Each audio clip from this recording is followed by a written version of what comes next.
আসসালামু আলাইকুম বন্ধুরা, আপনার জন্য একটা আজকে লং ভিডিও আসছে। আমি একটা গল্প তুলে ধরছি। তো গল্পটা শুনে আপনাদের কেমন লাগবে অবশ্যই কমেন্টে করবেন। আসলে গল্পটা একটু ভালোই লাগবে। তো গল্পটা হচ্ছে এক শিয়াল এবং এক রাজা। তো চলুন গল্পটা শুরু করি।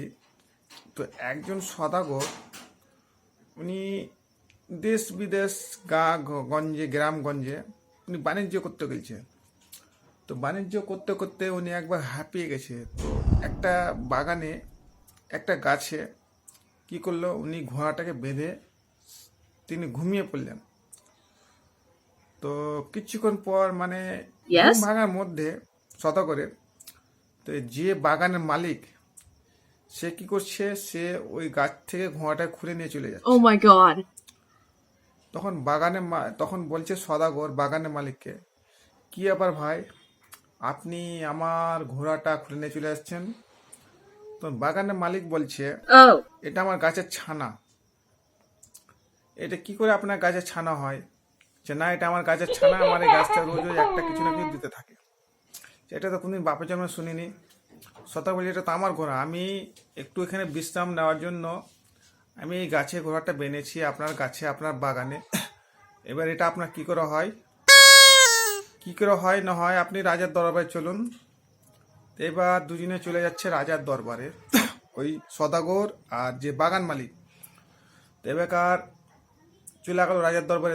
রাজার দরবারে গিয়ে বলছে বেকার কি, মানে আগে প্রথমে গিয়ে প্রহরীদের সঙ্গে দেখা। এবার প্রহরীদের বললো এরকম ব্যাপার, তোমার রাজাকে যে বলো কি আমরা দুজন বিচার নিয়ে এসেছি।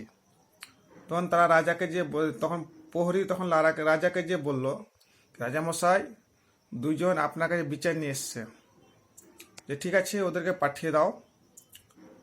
তখন ওনারা এলো, ওনার বক্তব্য বলছে। তো প্রথমে বলছে সদাগর, যিনি দেশে বাণিজ্য করতে এসেছিলেন, তিনি বলছেন কি রাজামশাই, আমি প্রচুর ক্লান্ত হয়ে গেছিলাম। তো ওনার গাছে আমি একটা ঘোড়া বেঁধে দিয়ে একটা গাছে শুয়ে বসলাম।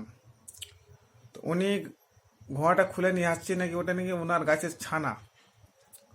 তখন উনি বলছে, আপনি তো জানেন, বাগানের মালিক বলছে কি আপনি তো জানেন রাজামশাই কি আমার গাছ থেকে যে কোনো এখন একটা ছানা পাই, যে কোনো একটা জিনিস হয়, সেটা তো আমি জানি কি হ্যাঁ আপনার গাছ থেকে যে কোনো একটা হয় আপনি পান, নিয়ে চলে যান।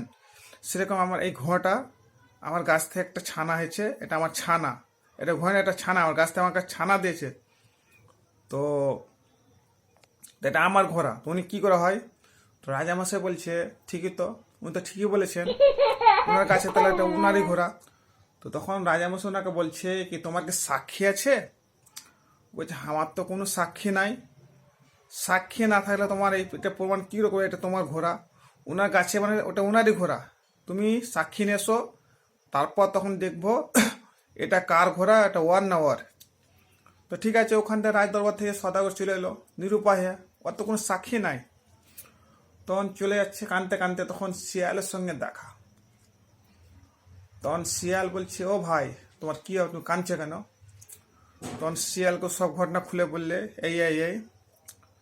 তো তখন শিয়াল বললো কি তুমি এক কাজ করো, তুমি আবার রাজ দরবারে ফিরে যাও, গিয়ে তুমি বলো কি আমি একজন সাক্ষী Yes? পেয়েছি। আর আরেকটা জিনিস ওনাকে বলবে, যে ওনার দরবারে যেন কুকুর মুকুর থাকে, যেন কুকুরকে নিয়ে সাবধান রাখে জেনে। তুমি এই কথা বলবে। উনি চলে গেল রাজার দরবারে।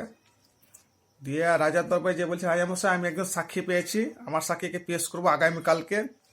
তো আপনি এক কাজ করবেন, আপনার দরবারে যে কুকুর থাকে কুকুরগুলাকে একটু ওদিন আপনি সেমটা রাখবেন বা অন্য জায়গায় বন্দি করে রাখবেন। ঠিক আছে, তুমি তোমার সাক্ষীকে এসো, আমি আমার কুকুরগুলোকে আমি হট্টি দিব। দিয়ে তারপরে একটা বিশাল একটা বিচার, তারপরে ওনাকে ডাকা হলো যে বাগানের মালিক। দিয়ে তারপরে তখন চলে এলো একবারে অনেক লোক, কি শিয়াল বিচার করতে আসবে, মানুষ তাজ্জব, দেখা যাক কি হয়।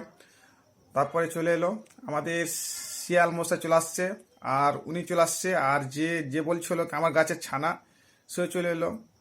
এবার রাজার দরবারে এসে উনি ঢুলছে শিয়াল। তো রাজা বলছে, কি হে শিয়াল পণ্ডিত, কি ব্যাপার, ঝুলছিস কেন, বিচার কি সাক্ষী আর দে। তখন শিয়াল বলছে, আর বললে না রাজা মশাই, কাল রাতে বিলে আগুন লেগেছিল পানিতে, সব মাছ ডাঙায় উঠেছিল, তো সারে ধরে মাছ খেয়ে গেছি, ওই জন্য এখন প্রচুর ঘুম আসছে। তখন তখন বলছে রাজামশাই কি বাপে যখন কোনদিন তো শুনিনি কি আগুনে পানি ধরে যে মাছ Oh my ডাঙা god. উঠে যায়। তখন শিয়াল জবাব দিচ্ছে, আমি তো কোনদিন বাপের যখন শুনিনি কি Hello, গাছ থেকে friend. ছানা হয়। যদি আপনার যদি মনে হয় কি জলে আগুন লাগে না, তাহলে এটা কি করে হয় কি গাছটা ছানা হয়। তখন ওখানে রাজা বলছে, ঠিকই তো, আমি তো ভুল বিচার করে দেই, ওই বেটাকে ধর, বেটাকে জুত্তা লাগা, মার বেটাকে। তখন প্রহরীরা কি করলো, ওই বুড়ো যে গাছে যে বাগানের মালিক তাকে ধরে খানিক পিটলো খানিক একবারে। তো ভিডিওটা কেমন লাগলো গল্পটা হয় অবশ্যই কমেন্টে জানাবে। ঠিক আছে।